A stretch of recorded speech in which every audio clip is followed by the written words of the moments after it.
Bonjour à tous. Alors, on est très heureux de vous retrouver pour ce premier webinar de cette nouvelle année, donc. Et donc, non, Jean-Julien, nous ne sommes pas en retard. Nous commençons pile à l'heure, à 4 minutes de différé à peu près. Comme je vous le disais, on est super heureux de pouvoir enfin rééchanger avec vous ce matin pendant 1 heure, en attendant évidemment que les événements physiques reviennent. Mais en tout cas, voilà, créer du contact avec la communauté CB News.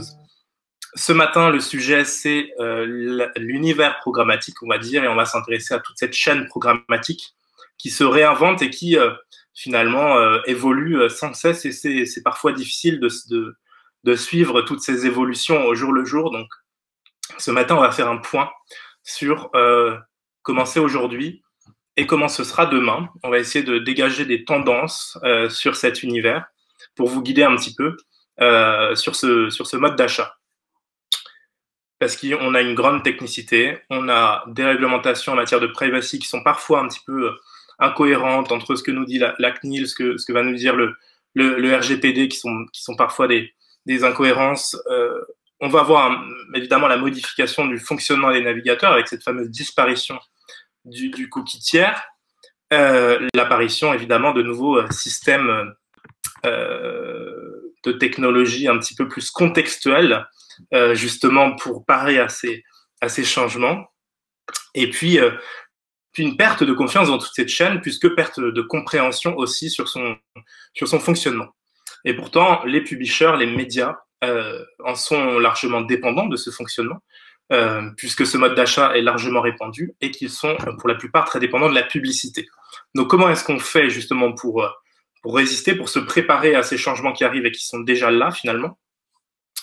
Et puis voilà, je vais commencer par accueillir nos speakers du jour.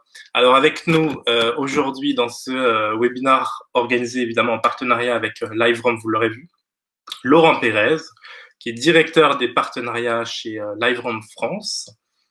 Alors, est-ce que Laurent est là? Bonjour. Oui, bonjour. Merci pour l'invitation. Est-ce que tout va bien? Tout se passe bien? Tout se passe bien. Super, et bien on se retrouve dans un petit instant. Avec nous également Gaël Demessan, directeur programmatique chez Prisma Media. Bonjour Gaël. Bonjour Thomas, bonjour à tous.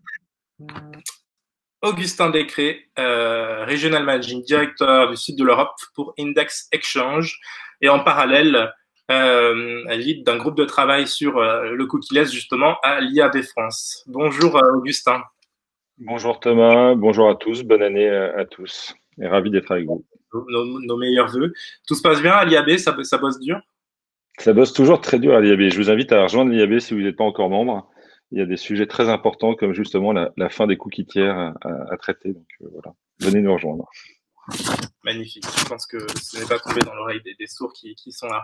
Alors, eh bien écoutez, on va commencer par faire le point, par faire l'état des lieux de justement cette chaîne programmatique, tout simplement pour poser les choses avant de voir un petit peu les tendances. Remettons au clair, parce que ce webinaire s'adresse à la fois à des gens qui sont spécialistes, mais aussi à tous ceux qui de près ou de loin s'intéressent à cet univers. Donc on va recaler les choses au début, parce que il va y avoir un jargon et une technicité voilà qui est un peu ardue. Donc on va mettre les choses au clair avec Laurent. Laurent, moi je voulais te demander de nous faire un petit état des lieux justement sur comment est-ce que fonctionne la chaîne programmatique aujourd'hui. Alors, en essayant de vulgariser au maximum le programmatique à l'heure actuelle, qu'est-ce que c'est? Finalement, si on reprend les définitions qu'on trouve un petit peu partout, c'est l'automatisation de l'achat-vente publicitaire entre un annonceur et un publisher. Fondamentalement, comment ça va se passer? C'est chaque partie va utiliser sa technologie, donc d'achat pour l'annonceur, on va parler de technologie DSP, donc Demand Side Platform. Et côté publisher, pour la vente de son espace, de son inventaire publicitaire, le publisher va utiliser un SSP. Donc ça, c'est plutôt, l'acronyme veut dire Supply Side Platform. Ces deux types de technologies et cet environnement global, fondamentalement, va utiliser les fameux cookies tiers pour fonctionner. Et comment cela fonctionne? L'ensemble de ces technologies vont réaliser des synchronisations entre elles pour avoir des pivots et pour faire en sorte que l'achat publicitaire voulu par l'annonceur sera effectivement le bon sur le site du publisher. Donc, fondamentalement, à date, et je pense qu'on va justement en parler, c'est un univers très complexe qui fonctionne donc avec des cookies tiers qui subissent de plus en plus des restrictions. Voilà, tout simplement. Super, très très bien. Laurent, effectivement, on va parler de la disparition des cookies dans un instant. Je voudrais juste, question subsidiaire, que tu nous dises très très concrètement. Moi, aujourd'hui, je suis un annonceur, je veux communiquer, je n'ai pas encore installé ma suite programmatique. Non, on va pas dire annonceur, on va plutôt se mettre dans la peau d'un publisher. Je pense que c'est plus logique. Je suis un média, je n'ai pas encore utilisé ce mode d'achat. Quelle est la première étape? Comment j'organise tout ça? Alors moi, je pense que même Augustin pourra répondre parce que clairement, c'est sa partie. Mais en tout cas, moi, je ferai appel à un SSP pour déjà me constituer mon inventaire afin de pouvoir vendre justement mes espaces publicitaires. Ok, première étape, donc SSP. Exactement. Tu confirmes? Oui, mais c'est-à-dire qu'aujourd'hui, 80% des investissements publicitaires sont faits de façon programmatique.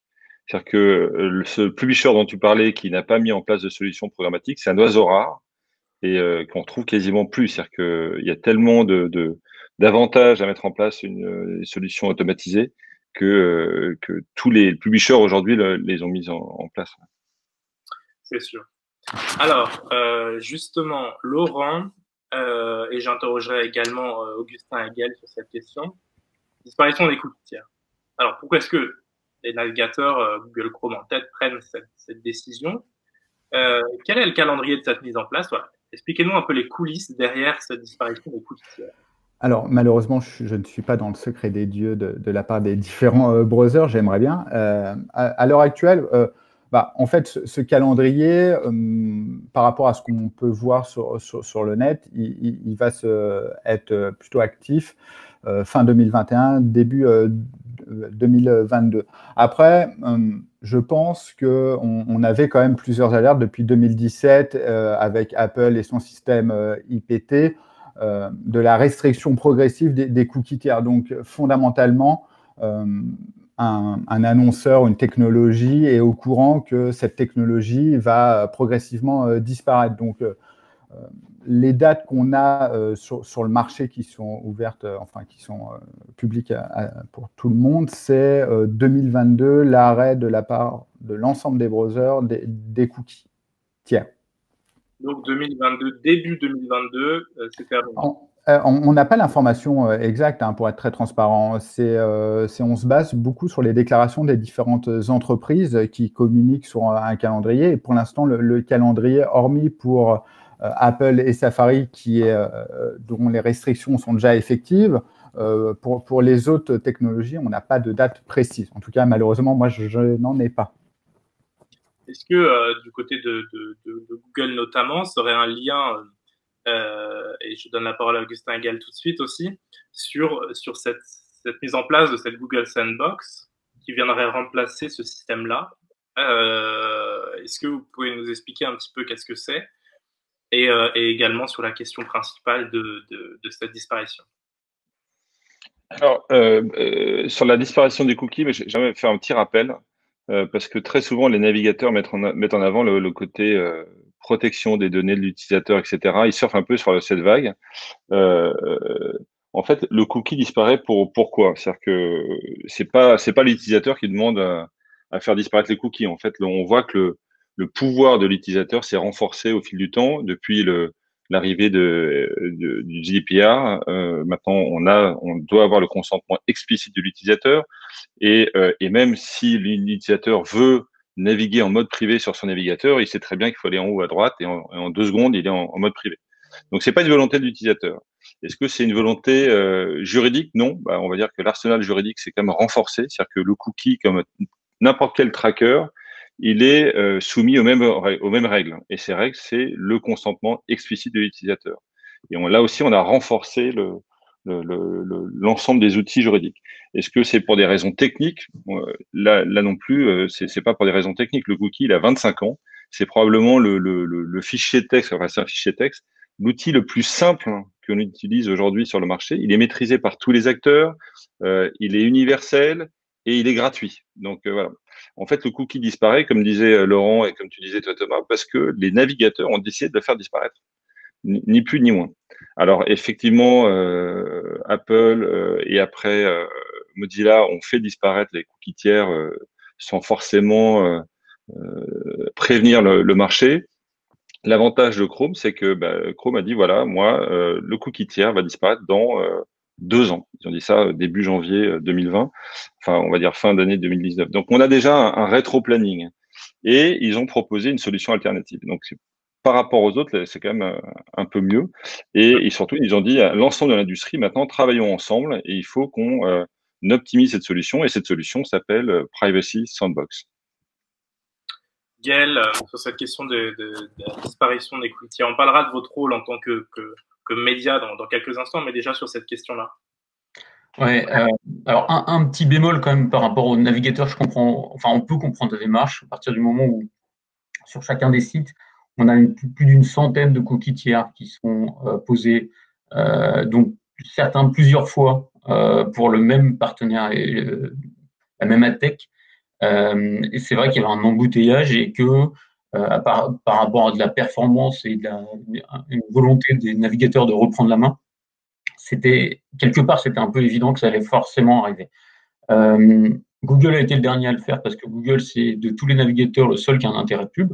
Donc clairement, ils voulaient pas forcément, on peut deviner qu'ils n'avaient pas forcément un intérêt à se tirer une balle dans le pied et à faire disparaître directement tout le cookie tiers qui avait quand même un intérêt pour tous leurs serveurs et pour leur business d'une manière générale.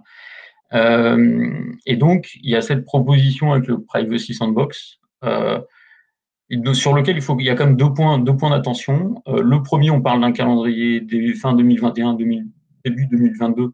Je suis pas du tout un expert, mais de la part des gens qui travaillent dessus, beaucoup se demandent comment ça peut être possible de tenir quelque chose qui serait compliant avec la RGPD, compliant avec les lois américaines, canadiennes, brésiliennes, ainsi de suite.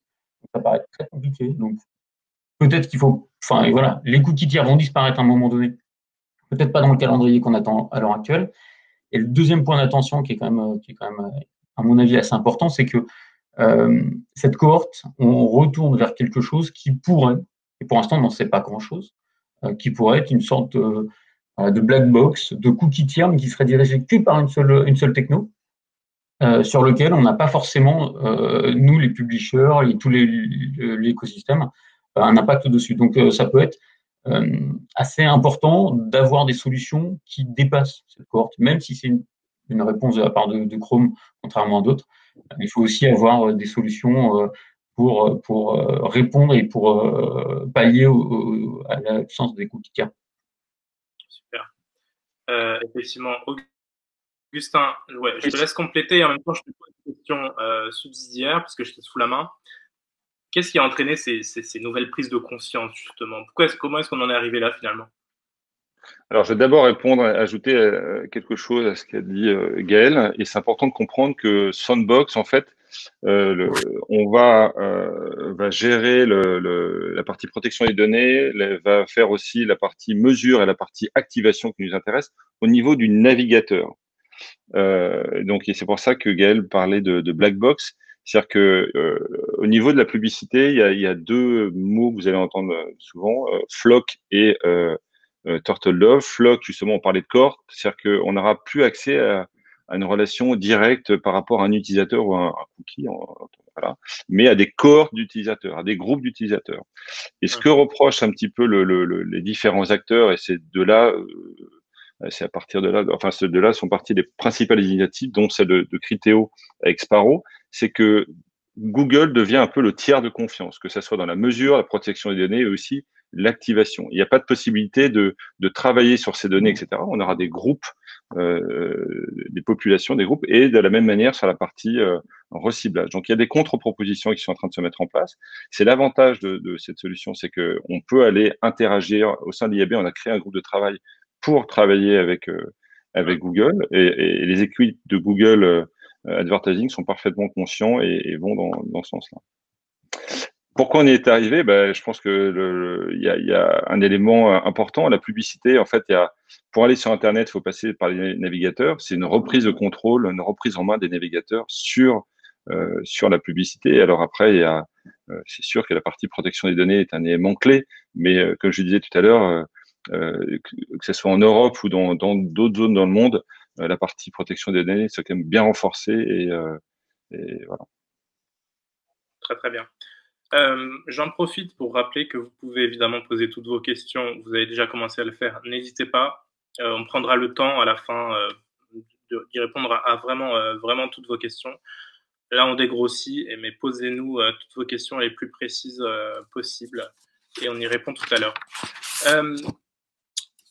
On va passer maintenant à une séquence où l'on va parler des conséquences pour les médias, pour les publishers, les éditeurs. Gaël,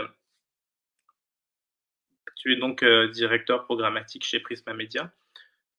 Comment, dans un gros éditeur comme Prisma Media, comment vous réagissez, vous, à cette nouvelle donne, justement? Alors, effectivement, il y a une nouvelle donne des cookies tiers. Si je peux faire juste en préambule un petit point important pour les publishers. En 2021, pour nous, il y avait 2 risques qui arrivaient, qui étaient importants. Le premier, c'était sur la partie consentement, parce que si on n'a pas de consentement, les cookies servent à rien. Donc, avant même le cookie tiers, il fallait qu'on ait des taux de consentement qui étaient importants. Ce qui était attendu au moment du début de toutes les discussions avec la CNIL, qui voulait réguler donc effectivement cette partie RGPD, était que en fait, on devait avoir une CMP qui était modifiée et qui aurait pu nous faire chuter fortement nos taux de consentement. On peut évaluer ça de 90% à 30%. Si on passe de 90 à 30%, on perd 50% de chiffre d'affaires d'une manière générale. Donc l'impact était énorme pour les publishers et forcément pour l'écosystème derrière. Bon, il y a une grosse modification qui est en cours à l'heure actuelle, c'est que beaucoup d'éditeurs, en tout cas des éditeurs de contenu, vont aller vers des solutions de cookie wall. Et ça pourrait nous permettre, d'avoir un meilleur discours vis-à-vis de l'internaute. Au moins, on le responsabilise, on lui explique clairement le business model des publishers. Alors attention, Gaël, warning, trigger warning, cookie wall, jargon, est-ce qu'on peut rappeler ce que c'est rapidement? Ouais, tout à fait. À l'heure actuelle, quand vous arrivez sur n'importe quel site, on vous demande est-ce que vous voulez accepter ou non les consentements. On fait un peu tout pour que vous les acceptiez, sauf que à terme, on va devoir avoir le tout accepté et le tout refusé au même niveau. Et si on n'explique pas clairement en tant que publisher pourquoi il faut que l'internaute accepte et pourquoi ces traceurs sont pas dangereux, c'est-à-dire que c'est pas des traceurs qui veulent savoir ce qu'on vote, que les gens votent, qui sont leurs amis, et ainsi de suite. Voilà, donc on est vraiment dans un cadre où on utilise un traceur juste pour ne pas envoyer 50 fois la même publicité à la même personne et qui en plus n'aurait pas d'intérêt. Bon, je ne vais pas plus loin, je pense que c'est à peu près clair, mais donc la CMP, on veut passer de ça à un cookie wall. Alors il y a plusieurs noms, cookie wall, consent wall, paywall. Le but du jeu, c'est d'expliquer aux internautes qu'il y a un business model, que les journalistes de nos différents sites. Donc chez moi, c'est Capital, ça va être Voici, ça va être Télé Loisirs, mais ça peut être Le Figaro, Le Monde et ainsi de suite. Tous ces journalistes et toutes les équipes ont besoin en partie de la publicité pour que ça puisse fonctionner correctement. Donc beaucoup d'éditeurs vont probablement proposer une solution où on dit si vous acceptez les consentements, vous allez pouvoir accéder gratuitement au site, ou alors on va vous proposer une autre alternative parce que sans la pub, on va devoir trouver autre chose. Donc c'est ça le cookie wall. Et c'est là où je disais que ça peut être effectivement responsabilisant pour les gens. Donc premier risque, c'était ça. A priori, on voit des solutions pour essayer de le passer correctement. Le deuxième risque, après, c'est de perdre les cookies tiers. Mais comme je disais, il y en a plus d'une centaine sur les sites. Et les cookies tiers, c'est un peu le Far West. Hein. C'est-à-dire qu'il y en a, c'est le partenaire techno qui va arriver, qui va le poser, sans du tout le demander à l'éditeur. Donc, c'est complètement un monde imparfait sur lequel on a que 60%, peut-être avec Chrome, ça doit représenter à peu près 60% des cookies tiers qui restent, parce que Safari et Firefox nous les ont dégagés. Au niveau RGPD, c'est compliqué. Donc, c'est un monde qui, même si au départ, c'était une bonne idée, qui commençait à être perdu. Donc, le publisher va avoir un intérêt, lui, à passer en cookie first party. Le cookie tiers, c'est un tiers qui le dépose. Le cookie first, c'est le publisher qui va décider de faire, de mettre une data qui va être partagée avec certains ad tech et sur lequel il va pouvoir décider complètement qui c'est. Sur les 1000 vendors, moi j'en connais peut-être, de globalistes, j'en connais peut-être une centaine, même pas. Il y en a certains qui prennent des informations que je ne connais pas. Là, au moins, je vais pouvoir le faire. Donc, ça, c'est vraiment important. On va passer d'une partie cookie tiers à une partie cookie first. Il faut que le publisher s'équipe en conséquence pour le faire. Donc, en gros, pour schématiser, on va voir si j'ai bien compris, on passera des cookies, donc des datas qui nous appartiennent pas forcément et qui suivent un chemin qui arrive de site au site. Donc, en gros, voilà, à des cookies propriétaires chez le publisher qui appartiendront bien à l'éditeur et donc ce sera plus facile en termes de privacy, mais notamment aussi en termes d'application derrière pour vous d'opérer. Exactement. Soit ces cookies first pourront passer par des solutions d'identification. Laurent avec LiveRamp, par exemple, est une de ces solutions d'identification. Soit ça va permettre à un publisher de directement se relier avec une agence, par exemple, ou un gros annonceur, pour effectivement lui transmettre sa cookie first party qu'il aura préalablement travaillé dans sa DMP. Donc là, on est vraiment dans une partie très intéressante, je trouve, pour les publishers, où la DMP reprend vraiment de l'intérêt. Parce que moi, honnêtement, pendant plusieurs années, on pouvait se demander s'il y avait un intérêt de la DMP. Là, je trouve que c'est l'année où ça va être le point de départ. Vous donnez le contrôle finalement sur. Exactement. On remet le publisher au cœur du jeu, de l'écosystème, et je trouve que c'est sain parce qu'on fait la chaîne, elle va du publisher vers l'annonceur. Alors, quelles seraient les conséquences finalement si les publishers ne s'adaptaient pas? Augustin, par exemple. Je tiens aussi à rajouter, en fait, il y a pas une solution qui va venir remplacer les cookies tiers. C'est-à-dire qu'il y aura plusieurs solutions. On a parlé de Flock dans la gestion de cohortes. On parle de solutions first party. On parle d'identifiants. On parle de solutions contextuelles. Il y aura plusieurs solutions qui viendront remplacer parce que chacune des solutions répond à une des problématiques qui étaient traitées par le cookie tiers. Et il y a un point qui est très très important, c'est-à-dire que on a manqué quelque chose dans la relation qu'on a avec l'utilisateur. Effectivement, on n'a pas été suffisamment explicite, on n'a pas expliqué que la publicité qu'il voyait finançait du contenu. Ça, c'est la première chose. Deuxième chose, il y a peut-être eu un moment une surexposition de l'utilisateur. Et il faut faire comprendre effectivement à l'utilisateur que plus on aura cette relation avec lui, plus on saura ce qu'il aime, ce qu'il veut, ce qu'il souhaite, et c'est lui qui sera décideur, qui donnera son consentement, moins il sera exposé, plus il sera exposé à du contenu qui l'intéresse, publicitaire ou du contenu éditorial. Donc c'est important de recréer cette relation nouvelle. Il y a un avocat qui s'appelle Étienne Noir qui gère très bien ça, qui disait il y a la loi et il y a la relation qu'on a à l'utilisateur. Il faut être poli avec l'utilisateur. C'est quand vous arrivez chez quelqu'un, vous sonnez et vous rentrez pas chez lui comme ça parce que vous n'avez pas le droit. Mais une fois que vous arrivez chez lui, vous lui dites bonjour et vous n'allez pas mettre les pieds sur la table, etc. C'est la même façon. De la même façon, il faut optimiser cette relation avec l'utilisateur. Alors, quels sont les risques? Les risques aujourd'hui, comme je disais, 80% de la chaîne publicitaire, elle est en programmatique. Et on est allé trop loin. C'est-à-dire qu'on ne peut pas revenir à un mode un peu comme avant, on prendrait son téléphone, on enverrait des OI, ce qu'on appelle des ordres d'insertion. Voilà, tout a été modélisé pour cette chaîne programmatique. Donc, il faut qu'on trouve des solutions. Et le risque, effectivement, c'est que il y a une chute de 50% à 60% des revenus du programmatique. Alors, ce qui est bien, c'est qu'on a pu anticiper et donc on travaille sur ces solutions. Comme je disais tout à l'heure, il y a un groupe de travail au sein de l'IAB. On a sorti un premier guide mi-décembre sur les alternatives aux cookies tiers. C'est un guide qui est évolutif. On va commencer à partager des cas parce que tout le monde y travaille. Prisma est très actif sur ces solutions. Et donc voilà, donc il y a des alternatives. Très bien. Laurent, quelles conséquences, quels risques si je ne pense rien? Non, je vais parapher un peu ce que Gaël et Augustin ont évoqué. En fait, c'est très clairement le modèle publicitaire.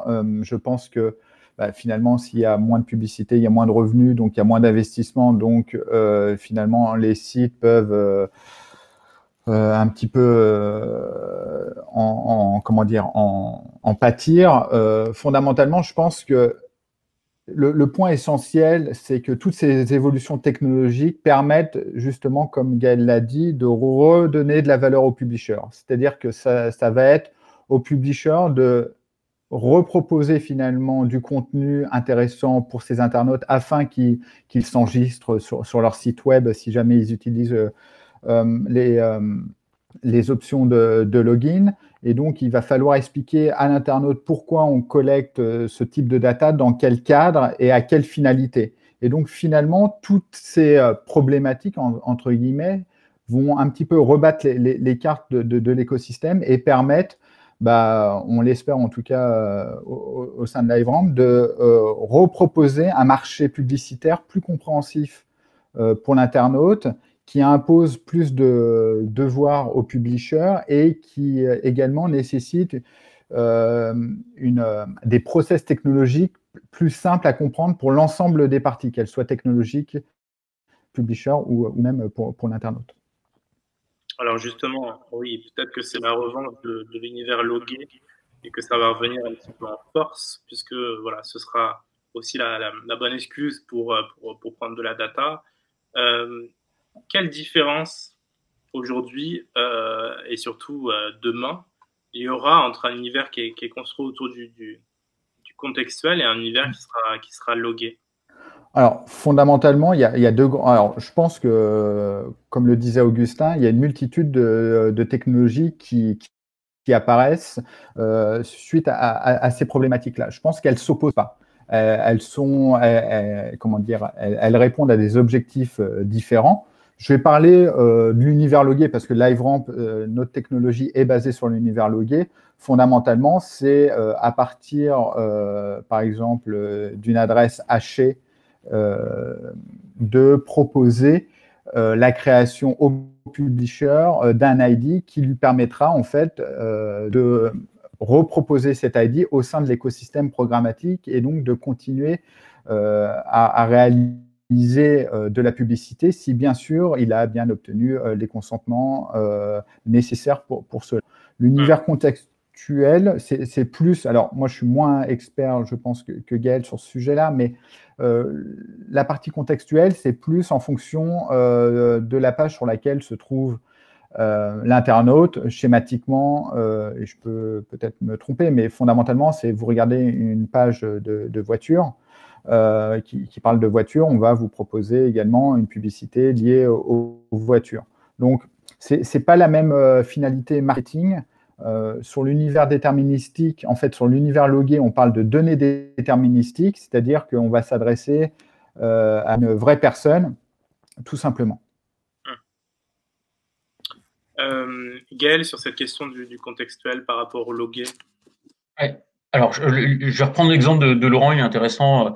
Donc, on fait une recherche voiture. Le pur contextuel sur lequel on n'aurait aucun cookie, on ne peut envoyer une pub de voiture que pour une personne qui serait sur cette page à ce moment-là.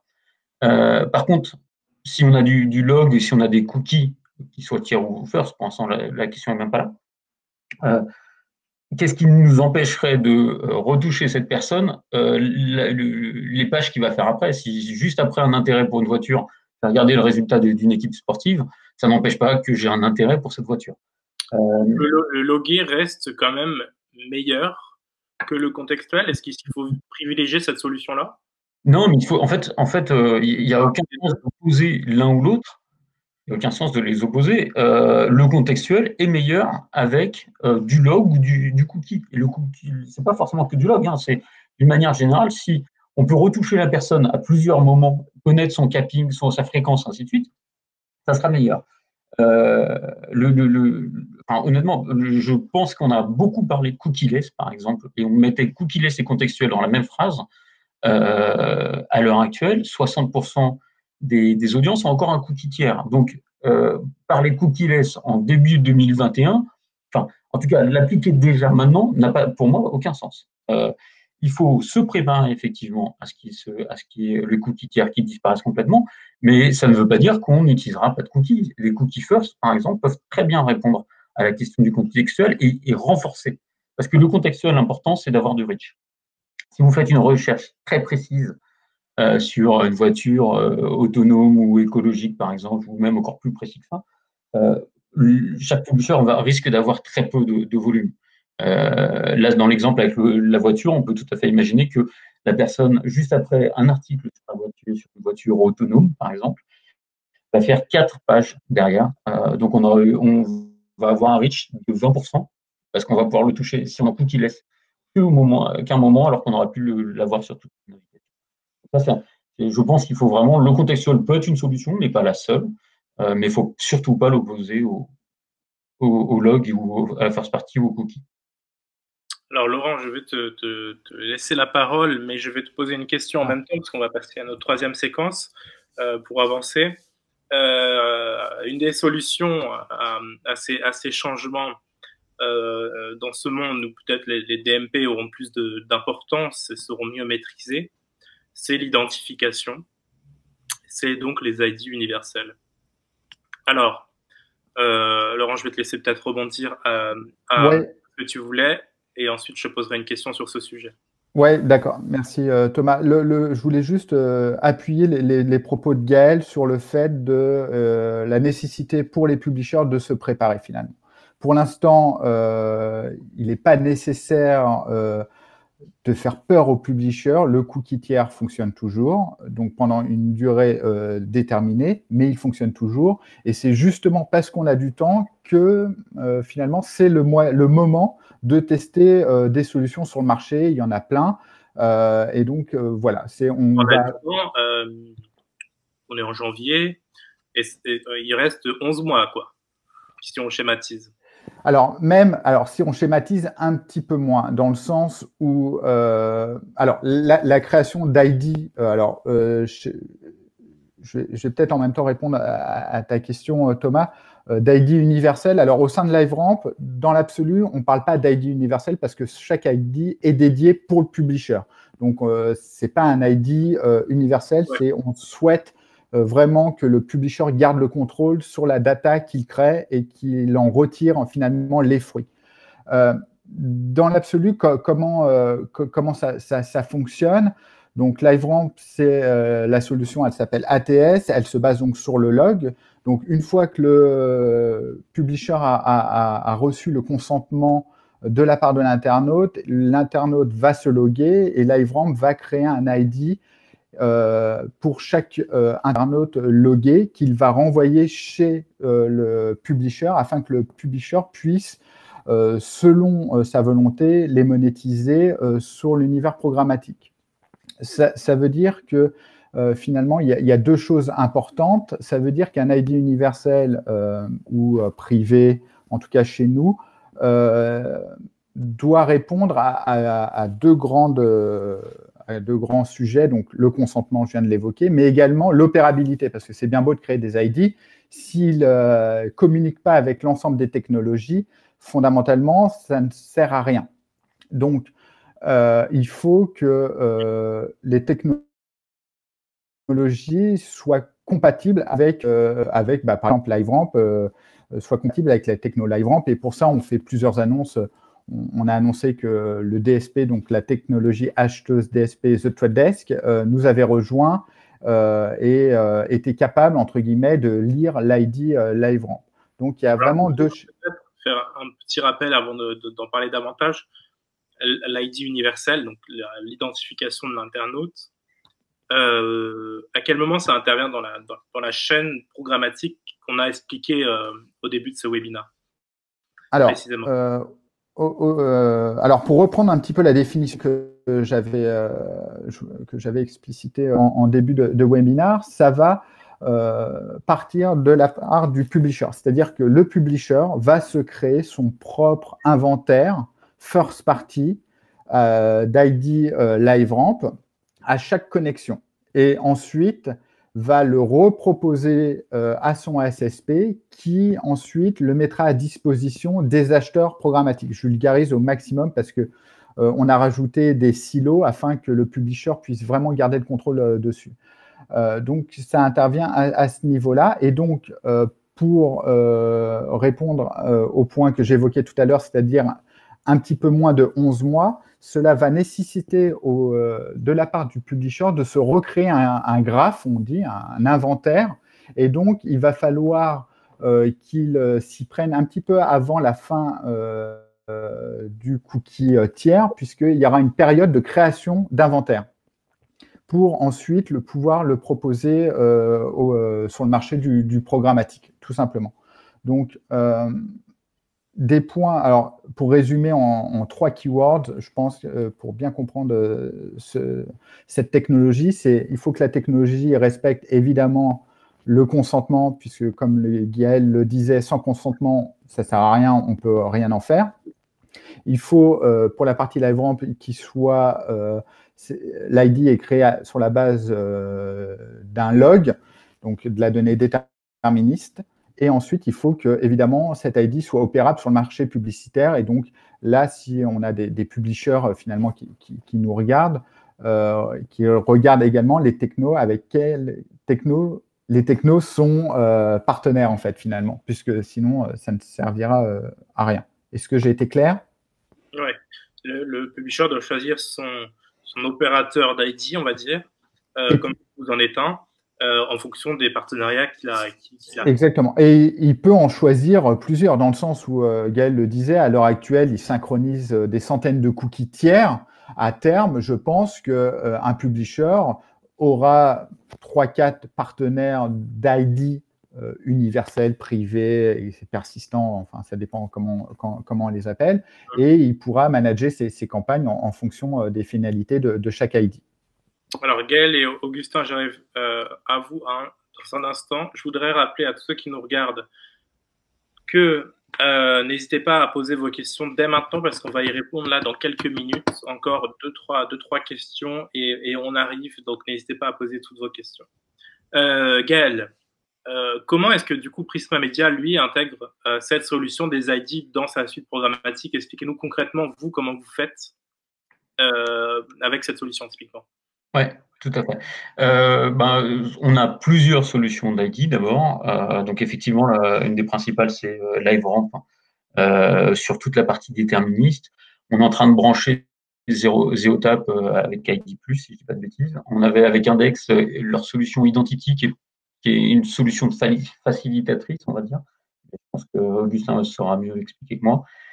Et on a Id5 aussi qui est un peu différent des autres parce que lui, il n'est pas sur le déterminisme, c'est-à-dire qu'il ne se base pas sur un email ou des informations qui sont déterministes, mais plutôt sur du probabiliste. Donc, il est intéressant par rapport à ça, c'est qu'il a une approche aussi un peu différente des autres. Bon, on est complètement agnostique. J'ai pas de préférence, moi, pour un des ID. L'important pour moi, c'est que l'identification soit meilleure. Et par rapport à ça, un des points qui va être essentiel à l'avenir, c'est avoir des bonnes mesures. Comment savoir quel est le reach, combien de synchronisation on va avoir grâce à LiveRamp, par exemple. Ça, c'est un point qui est hyper important, parce que le but du jeu, c'est effectivement de pouvoir faire, d'avoir la meilleure identification sur toute la totalité de la chaîne. Comment on le branche? On le branche, nous, sur Prebid directement. Donc, en fait, au moment où on va faire l'appel à Prebid, il y a un module qui doit s'appeler User ID Module, il me semble, User ID Module. Je ne suis pas un spécialiste, mais a priori, sur lequel il y a un certain nombre d'informations qui sont remontées directement à l'ensemble des SSP qui reçoivent donc notre enchère, qui reçoivent notre emplacement au moment voilà, où il y a une pub qui est demandée. Et un dernier point moi, que je trouve important, et c'est vraiment ce qu'il faut avoir en tête, c'est attention, le mail, dans le meilleur des cas, ne représentera pas plus que 20% du total des inventaires, on va dire, à la fin de l'année. Il y a certains publishers qui sont bien entendu en avance avec énormément avec un taux d'email important, hein, de logués. Forcément, tout ce qui est télé, par exemple, ils sont quasiment à 100% de ce qu'il y a. Sur des audiences, par contre, qui sont un peu plus peut-être légères que des gros publishers peuvent avoir, mais on va avoir peut-être quelque chose comme 20% de mails. Donc, il faut bien travailler ces 20%, mais il faut aussi aller travailler ces 80% qui vont rester et pas être juste sur de la cohorte. Mais aussi, il faut avoir cette possibilité. Donc, le first party cookie, ça peut être du mail, mais ça peut être aussi autre chose. Ça peut être un ID publisher, par exemple, qui peut permettre de faire cette reconnaissance. Et donc, ça, c'est vraiment un point important pour l'ensemble de l'écosystème, traiter les 100% d'inventaire qu'on va avoir. Super. Alors, évidemment, quid de l'efficacité de cette solution qui est en train de se construire, hein. Je pense que l'opérabilité se construit au fur et à mesure et qu'elle sera meilleure à la fin de l'année qu'elle l'est aujourd'hui, j'imagine. Mais aujourd'hui, on commence, je pense, à avoir des premiers chiffres sur ce que ça donne, sur les campagnes réalisées récemment. Est-ce que vous avez des chiffres, Augustin, par exemple? Oui, on a des chiffres et même si le cookie tiers ne disparaissait pas, utiliser des solutions d'identifiant, d'ID, et on a parlé d'un point important, c'est l'universalité. On voit qu'il y a plein d'ID différentes. Donc, chez Index, on a fait le choix de se dire qu'on allait pouvoir transporter ces différentes ID chez nous. Donc, on travaille avec tous les identifiants. Il y en a quand même une qui se démarque un peu des autres. C'est celle qui a été mise en place par The Trade Desk et qui n'appartient pas à The Trade Desk, qui est une solution indépendante et c'est très important, qui s'appelle Unified ID 2.0. Le but, c'est de proposer justement un identifiant universel parce que la problématique comme on parlait Gaël, c'est le reach. Si on n'a pas de reach, voilà, c'est l'avantage du cookie, c'est que grâce au cookie, on peut avoir du reach. Alors, les avantages, ils sont simples. Premièrement, pour l'utilisateur, c'est une meilleure expérience. C'est lui qui a le contrôle de choisir s'il veut être ou pas logué. Meilleure expérience utilisateur parce que on va pouvoir maîtriser ce qu'on appelle le frequency capping, le nombre d'expositions à la campagne de chaque utilisateur en fonction de différents paramètres. Ça, c'est l'annonceur qui le fait. Donc, pour lui, il n'y aura pas de surexposition.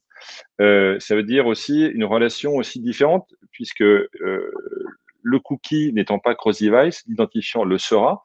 Donc, on aura cette même expérience, quel que soit le device, que ce soit sur son ordinateur, son mobile, sa tablette, etc. Donc, ça, c'est un point très important. Pour l'annonceur, effectivement, ça présente plein d'avantages, hein, une meilleure maîtrise du tunnel, hein, donc l'exposition, le frequency capping, meilleure relation avec l'utilisateur. Pour le publisher, plus de revenus. Il faut savoir qu'aujourd'hui, dans la synchronisation entre un annonceur et un publisher de l'autre côté, il y a une énorme déperdition parce que la synchronisation des cookies prend énormément de temps. Ce sont des millions de synchronisations qui se font en même temps. Et entre un pool de 100 personnes, on va dire de 100 cookies, et ce qu'on arrive réellement à adresser, il y a une énorme déperdition. On va dire qu'on va atteindre que 40% du pool de départ. Donc, ça va permettre à l'annonceur, au publisher, d'optimiser sa monétisation, donc les revenus sur son site. Et dernier point qui est très important, on parle d'automatisation, donc de machines, de serveurs. Il y a énormément de process qui se font en même temps. De travailler avec des identifiants, ça va permettre de réduire le nombre d'appels serveurs, donc baisser les coûts techniques et aussi un petit peu l'empreinte carbone. C'est pas mal, effectivement. Laurent, donc là, on a vu cette efficacité pratique. Je crois que tu as une campagne.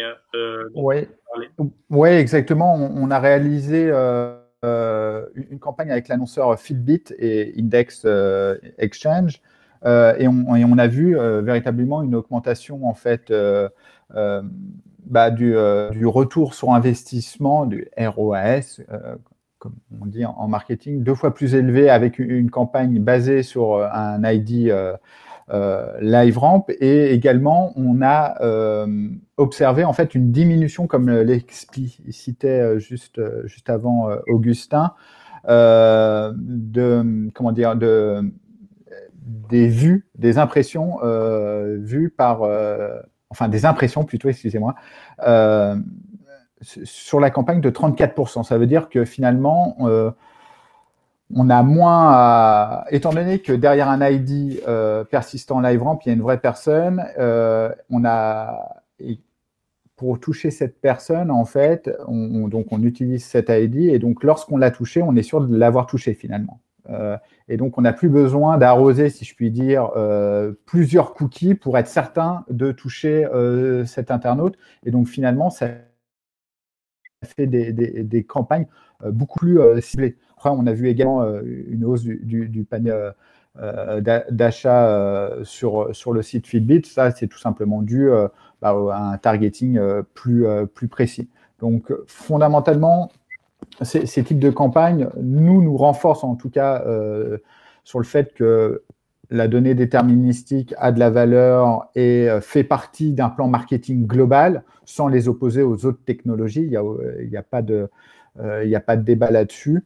Et par rapport à la France, là, à l'heure actuelle, on est en train de lancer des campagnes tests avec des publishers et des technologies pour avoir également des annonceurs bien de chez nous, si je puis dire, et sur lesquels on pourra communiquer au marché prochainement.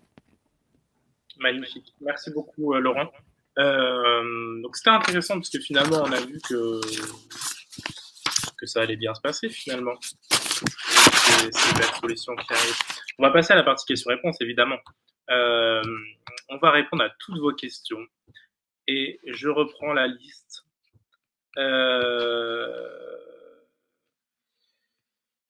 On a Olivier qui nous a demandé à un moment quel rôle aura ID5. Peut-être, alors je pense que c'est une question qu'il posait soit à Laurent, soit à Augustin. Peut-être un des deux peut essayer de répondre à Olivier. Alors, je pense que ça sera aussi Gaël, mais ID5, c'est une solution, comme l'a évoqué Gaël, qui permet de créer des ID universels également, qui est concurrente de LiveRamp. Oui, tout à fait. La seule différence, on va dire, enfin la différence importante entre ID5 et les autres, c'est qu'ils sont plus sur la partie probabiliste. Hein. Donc, ils vont plus regarder l'IP, l'user agent, tout ce genre de choses, qu'un mail pour essayer de deviner qui c'est. Donc, d'un côté, on a la certitude, enfin, LiveRamp ATS, c'est de la certitude à 100%. Je ne sais pas si c'est très bien dit. ID5, c'est vraiment sur la partie probabilité. Donc, plus d'identification, mais moins précise probablement. Alors, je m'excuse auprès de Mathieu Roche si c'est mal expliqué, mais globalement, si on résume facilement, c'est ça.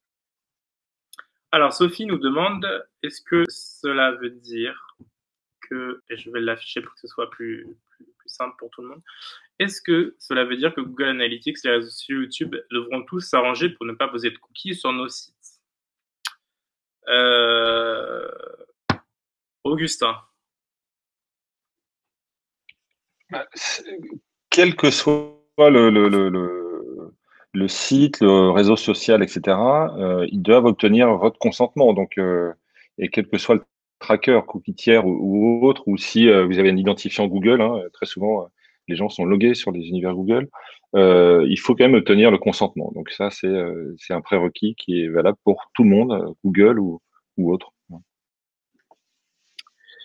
Jean-Julien nous demande allez-vous traiter les pop-up intempestifs? Alors, je ne sais pas à qui s'adresse cette question. Je pense que logiquement, c'est peut-être à Gaël, mais Laurent peut évidemment répondre. Alors, les pop-up, je traduis ça par des interstitiels, donc on parle de publicité, ou est-ce qu'on parle de cookie wall ou de CMP? Donc, si c'est interstitiel, normalement, ils ont été un peu régulés par deux choses. Un, Digital Ad Trust, ça fait partie des recommandations, et deux, Better Ads, qui est une proposition, il me semble, de Google, et de Chrome pour faire attention, éviter ce genre de choses. Donc, vous en voyez malgré tout qui arrivent parce que il y a encore des interstitiels qui se positionnent entre deux pages, par exemple. Ça, c'est pas interdit de le faire. Pourquoi il en reste? Parce que tout simplement, les CPM sont encore assez relativement élevés. Donc, je présume que au niveau publisher, il peut y avoir encore un besoin d'utiliser ce genre de format.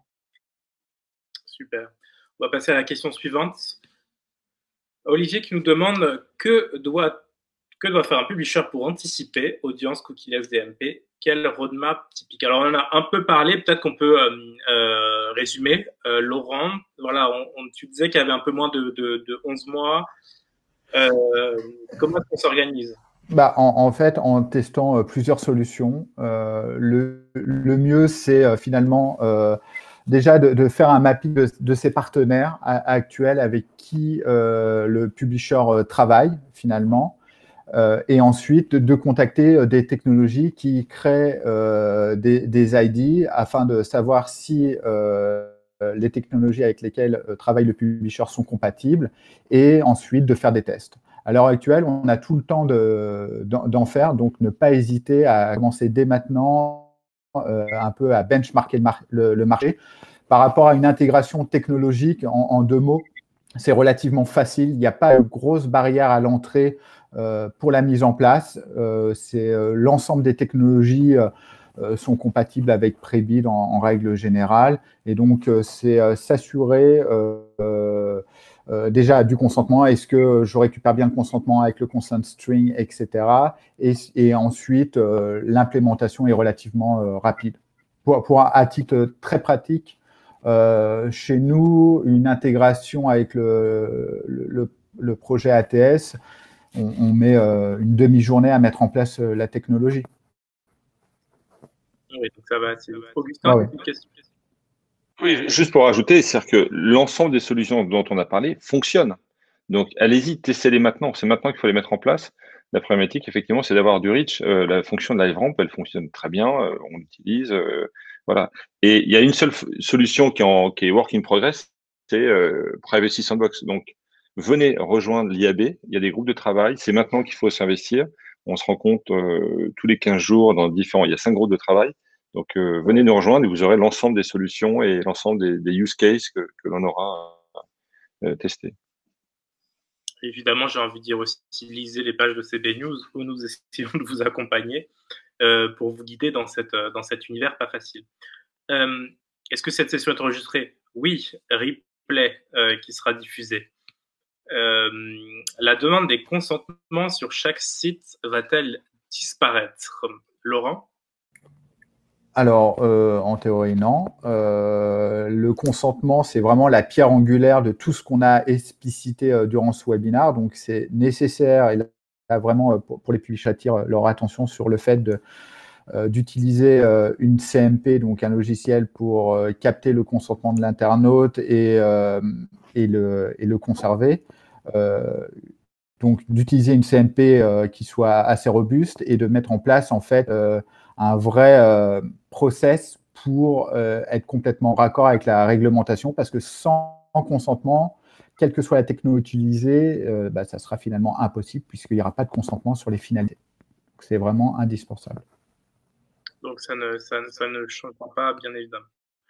Les cookies sont-ils soumis au RGPD? Augustin?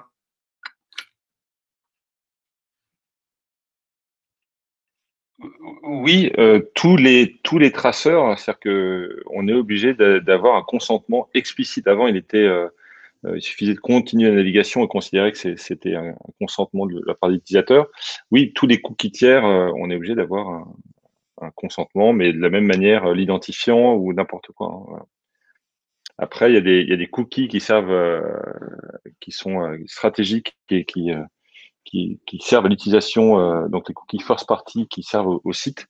Là, on est obligé de l'avoir. C'est l'intérêt légitime de les avoir. Quel est l'équipement nécessaire pour passer aux cookies first party? Alors, je pense que c'était au moment où on parlait justement de cette montée en puissance du cookie first party. Peut-être Gaël, sur cette question. Alors, alors d'abord, si on parle de mail, par exemple, en premier lieu, avoir une solution pour le publisher de récupérer ses emails, donc avec une solution SSO, Single Sign-On, par exemple, qui vous permet d'avoir de l'abonnement chez vous.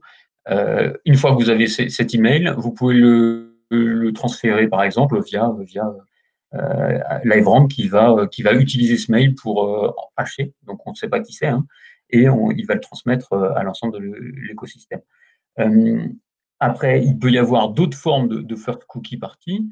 Donc, l'équipement nécessaire, c'est si vous voulez, alors une des particularités, c'est si vous voulez y mettre une information qui est vraiment propre au publisher, il faut avoir une DMP pour pouvoir le gérer convenablement. Par exemple, sexe, âge, intérêt ou parcours qui aura été noté au niveau de ce cookie et donc first party et donc qu'on pourrait transmettre par ailleurs. Donc ça, c'est la DMP. Et après, par contre, techniquement, envoyer un cookie first à une adtech à côté, c'est un peu d'IT, mais il n'y a pas besoin d'outils particuliers pour faire ça. Laurent, sur cette question? Ouais. Ouais, petite précision, en fait, LiveRamp ne transfère pas l'email haché aux partenaires technologiques. Justement, on discute, entre guillemets, pour schématiser avec les partenaires technologiques grâce à l'ID LiveRamp. Donc, ça fait vraiment un SaaS entre la data du publisher et les différents parties qui seraient susceptibles d'utiliser l'ID LiveRamp. Fondamentalement, c'est les équipements, c'est tout simplement les scripts des technologies. Et comme je le disais au préalable, c'est relativement simple à mettre en place. Merci Laurent. On a fait un webinaire il n'y a pas longtemps sur la data collaboration qui a retrouvé un replay et qui répond à un certain nombre de questions subsidiaires à celui-ci. Cédric nous demande, pour le consentement, quand le tout refusé devra être obligatoirement mis au niveau du tout accepté. Augustin? Je crois que c'est fin avril, enfin j'en suis sûr. C'est fin avril 2021. Alors, est-ce qu'on peut rappeler... C'est fin mars, juste pour fin mars? Ouais, fin mars. Ouais. Je crois que c'était fin avril. 31 mars, parce que c'était le 1er octobre, donc 6 mois après, ça fait 31 mars. Ah. Est-ce que sur cette question, Gaël ou Augustin, vous pouvez rappeler qu'est-ce que ça veut dire, tout simplement? Oui, alors à l'heure actuelle, vous pouvez aller sur à peu près n'importe quel site français au moins et voir donc effectivement des CMP c'est-à-dire qui s'affichent un bandeau qui va s'afficher, qui va dire que le site pour continuer à fonctionner a besoin d'un certain nombre enfin votre consentement sur un certain nombre de traceurs publicitaires ou cookies, ça dépend de ce qui est dit dans la phrase. Et généralement, vous avez un tout accepté, voilà, et qui est un peu highlighté, c'est-à-dire qu'on voit que lui, et à côté un paramétré. Donc, d'ici le 31 mars, mais en fait, on devrait déjà l'avoir fait tous, mais on a une période de grâce, il me semble que c'est le terme, jusqu'au 31 mars. Donc, c'est là où je parlais de cookie wall tout à l'heure, c'est que on sait que la CMP, en fait, là on a, je pense, tous fait une erreur, c'est qu'il fallait pas laisser une CMP communiquer avec un internaute. Un internaute, enfin, le blabla qu'on raconte dessus, moi, c'est ce que je trouve, hein, en tout cas personnellement, c'est pas du tout comme ça qu'on doit parler à un internaute. Et il voit bien qu'on essaye un peu voilà, de trouver des moyens pour augmenter ce taux de consentement voilà, alors que en réalité, il faut le dire dès le début, c'est qu'on a besoin du business model, qu'on fait tout pour que la publicité, que les traceurs publicitaires soient le moins pénalisants possible pour les internautes, mais que ça fait partie de notre business model. Donc, je suis très content si on arrive à arriver si on arrive sur le cookie wall, parce que pour moi, ça sera une parole plus vraie, en tout cas vers nos internautes, un vrai parcours engageant pour le internaute. Va-t-on passer d'un monde de cookies à un monde d'identification par email? Alors, on y a un petit peu répondu, peut-être, Laurent, sur cette question, très, très rapidement. Non, pas. En fait, il y aura plusieurs technologies, tout simplement. Il y aura des technologies basées sur le cookie, comme on vient de l'évoquer, d'autres basées sur d'autres éléments. Et donc, finalement, c'est l'association de l'ensemble de ces technologies qui permettront aux publishers de réaliser de la publicité responsable, tout simplement. Donc, il n'y aura pas un monde d'identification par email. Il y aura en partie un web qui sera, comment dire, qui sera lié à l'identification par email, mais pas à l'ensemble du web. Et de toute manière, juste enfin, c'est ce qu'on observe déjà chez les différents World Garden, l'ensemble des gros acteurs qu'on a évoqués utilisent l'email également comme clé. Laurent, je te garde. On a une question qui peut t'intéresser. La blockchain est-elle une solution intéressante? Alors, j'aime bien la blockchain. À date, alors, il y a beaucoup de buzzwords derrière ces notions-là.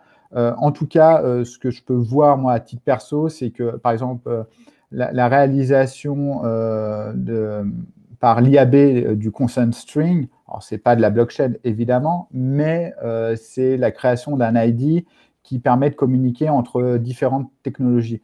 Après, que cela repose sur de la blockchain, c'est-à-dire de la validation externe par des tiers, pourquoi pas. Je crois qu'il y a des initiatives qui sont testées, mais à l'heure actuelle, c'est embryonnaire et voilà, mais pourquoi pas. Gaël, question. Comment faire quand on a une navigation non loguée sur son média, qu'on est très serviciel, qu'on n'a pas vraiment une bonne excuse pour lui demander de s'enregistrer? Est-ce qu'il faut créer des nouvelles façons de s'adresser aux utilisateurs pour justement créer ce nouveau besoin de se loguer peut-être? Alors, effectivement, chez Prisma Media, hein, on a mis en place un plan qui date de plusieurs années pour augmenter cette partie-là. On l'a fait à un moment donné où la valeur du mail était moins importante que maintenant. Et donc, ça nous permet effectivement d'arriver sur la connaissance maintenant d'un mail est vraiment quelque chose d'important. Et alors, comment le faire?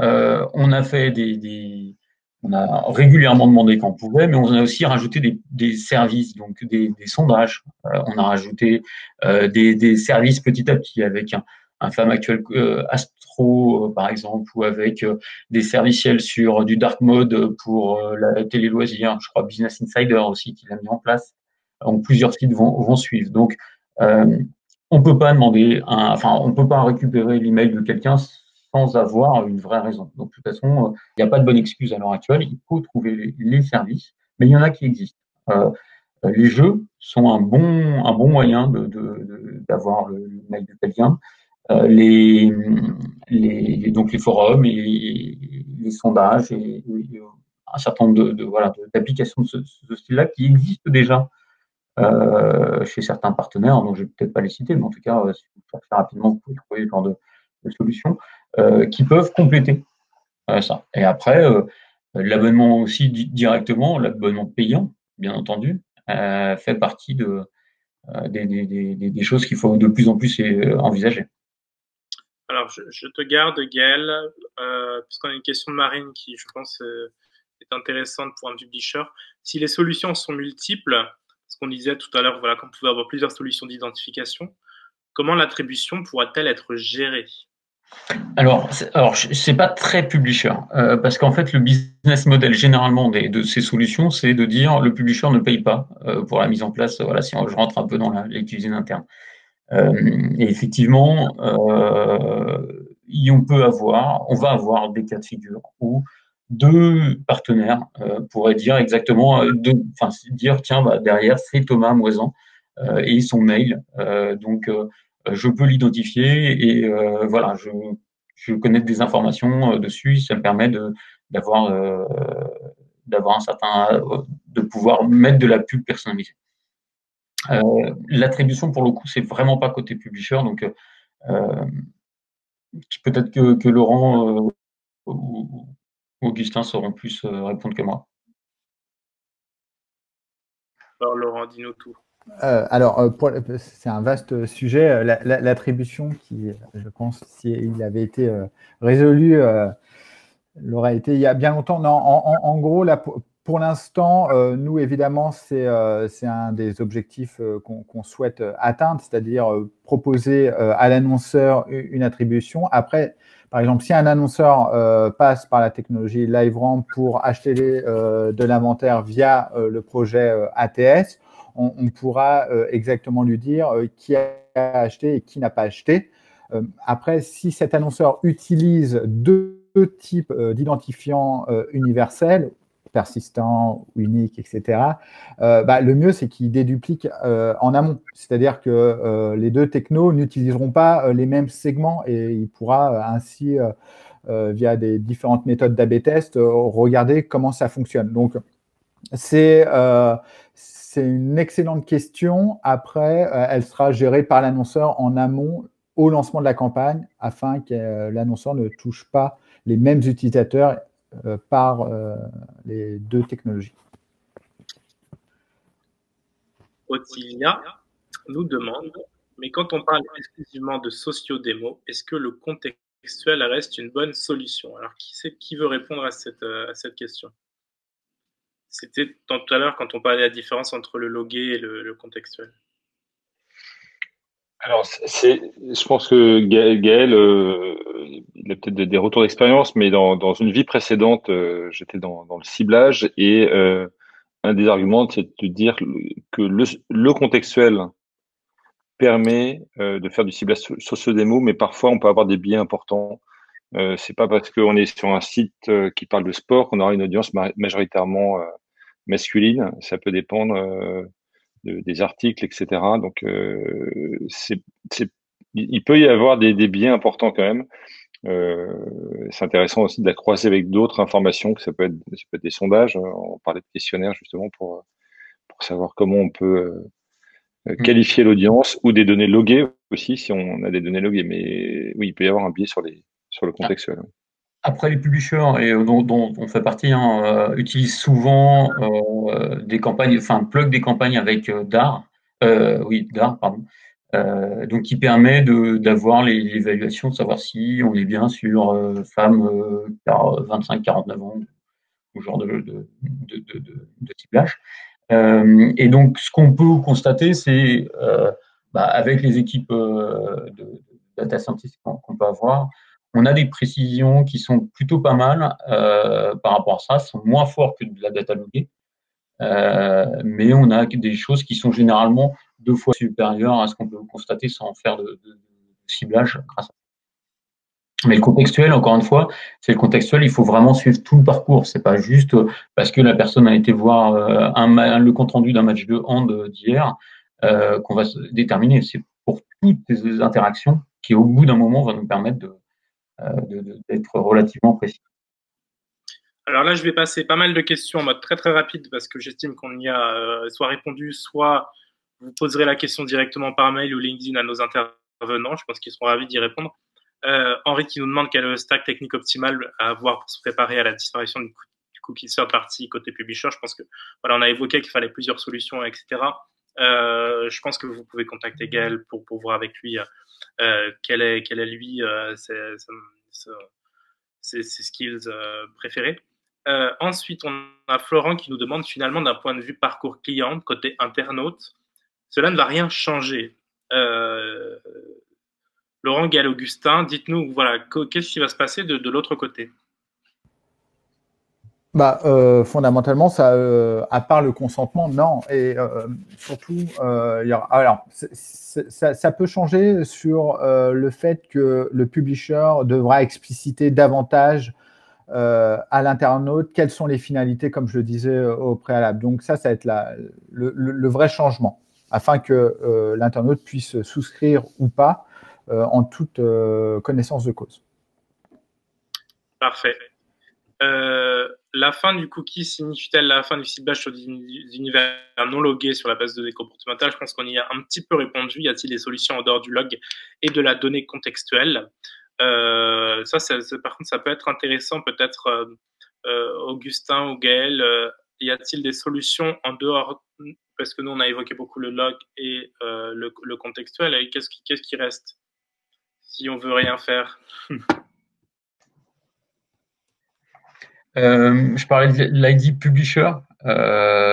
Effectivement, on a parlé aussi tout à l'heure de solutions probabilistes qui permettent de la même manière essayer d'évaluer qui sont les personnes.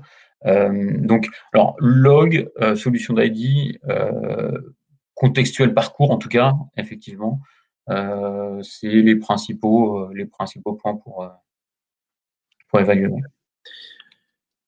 Pour Gaël, alors pardon, je pense qu'il y a eu un correcteur automatique. Puisqu'il faudra sans doute plusieurs solutions d'ID pour avoir le même reach qu'à l'époque des cookies tiers, est-ce qu'on ne prend pas le risque d'augmenter la complexité et le coût technique de la chaîne programmatique et ainsi de faire baisser les marges, demande Mickaël. C'est une question très intéressante. Très bonne question de Mickaël. Le premier point, c'est que c'est toujours un peu moi, ce qui m'embête avec l'écosystème digital, c'est qu'on répond par une difficulté en rajoutant un acteur dans une nouvelle tranche là-dessus, qui, à un moment donné, va forcément amener des discrepancies et peut-être des fees qui vont disparaître. Donc, voilà, c'est normal, hein, ça fait partie du business. On en a besoin parce que effectivement, on a une vraie déperdition et on risque en fait d'avoir une baisse de valeur si on n'a pas ces solutions. Mais oui, on rajoute une solution de plus. Donc, nous, en tant que publisher, en fait, on est parti vers d'une manière commune, hein, tout le monde est parti sur, on va multiplier tout ce qu'on fait. Donc, on touche maintenant chaque SSP, on va le toucher par une connexion directe en pré-bid de client, pré-bid serveur, en EBDA, en Amazon, et ainsi de suite. Je pense qu'on va arriver rapidement sur des solutions qui vont, et donc avec des cookies tiers qui multiplient tout. Et d'ici un moment donné, je ne vais pas donner de date, j'en sais rien, je ne suis pas devin, mais je pense qu'on va arriver sur des solutions qui seront SPO avec une seule connexion pour un seul peut-être gros annonceur et avoir ces relations avec une chaîne qui sera facilitée et avec un nombre d'intervenants qui peut-être sera diminué. Mais effectivement, chaque fois qu'on rajoute une couche, il y a un risque derrière. Ça marche. Peut-être question liée, et Gaël et Laurent peut-être pouvaient répondre. Jean-Marc, merci pour vos interventions. Merci Jean-Marc. Peut-on faire un raccourci en disant que l'identifiant universel permettra de mieux monitorer la performance et donc de réduire la déperdition digitale et in fine optimiser le ROI pour l'annonceur en réduisant ses investissements digitaux? C'est ce que Laurent, tu disais tout à l'heure, en évitant d'arroser plus. Exactement, en fait, c'est le but de ces fameux identifiants. Et juste pour préciser, en tout cas, nous, notre solution, elle est gratuite pour le publisher. Et effectivement, ce type de techno permet de mieux targeter l'utilisateur et donc ne pas surexposer l'utilisateur. Très bien. Alors, j'ai des questions que j'aime bien parce que ça va taquiner un peu Laurent. LiveRamp, Permutive, Audigent fonctionnent-ils de façon équivalente? Et on a une question subsidiaire qui me fait rire. On regarde des avantages d'une solution comme celle proposée par The Trade Desk Unified ID 2.0. Avons-nous une chance de voir n'être qu'une seule solution afin de simplifier la chaîne tant chère pour tous? Bah oui, j'espère que ça sera LiveRamp. Non, au-delà de ça, il y a, à l'heure actuelle, en fait, les technologies qui émergent actuellement répondent à des besoins spécifiques. Je suis pas sûr, ça serait trop beau qu'à la fin du fin, on n'ait qu'un seul ID, où finalement, on se retrouvera dans un environnement monopolistique. Et donc, en fait, la question juste avant pourrait revenir en disant, mais il n'y a pas un risque de monopole de la part d'une technologie. Donc, finalement, le mieux pour le publisher et l'annonceur, c'est qu'il y ait quelques acteurs qui se concurrencent en termes technologiques d'évolution de prix, de ce que l'on veut, pour pouvoir garantir un marché sain, finalement. Parce que finalement, s'il n'y a qu'un seul ID, le marché ne sera pas sain, tout simplement. Et donc, par rapport aux autres concurrents, je vous laisse les regarder. Malheureusement, je n'ai pas assez de connaissances sur leur technologie, mais en tout cas, il y a plein de technologies. Ce qu'on peut clairement conseiller aux publishers, c'est de tester tout simplement. Alors, il restait quelques questions de Alex, Olivier, Wardia, Anouar. On va pas y répondre parce que là, on a largement dépassé notre délai. Mais n'hésitez pas à poser toutes ces questions sur LinkedIn ou autres à nos intervenants. Je suis sûr qu'ils seront ravis d'y répondre par mail. En tout cas, pour moi, c'est l'heure de vous dire merci beaucoup d'avoir assisté à ce webinaire. On était plus de 300, donc c'est une belle première pour cette année. Je pense qu'on a tous envie de se reparler, évidemment, jusqu'au moment où on pourra se revoir et ce sera bien plus sympathique. Merci à tous nos intervenants, Augustin, merci CB News, Gaël, pardon, et Laurent. Merci beaucoup. LiveRamp, Prisma, Index Exchange. Merci à LiveRamp avec lequel nous avons organisé ce webinaire. Et merci à tous de l'avoir suivi. C'était fort sympathique. À très vite sur tous les supports de CB News. Et je vous souhaite une très très belle journée.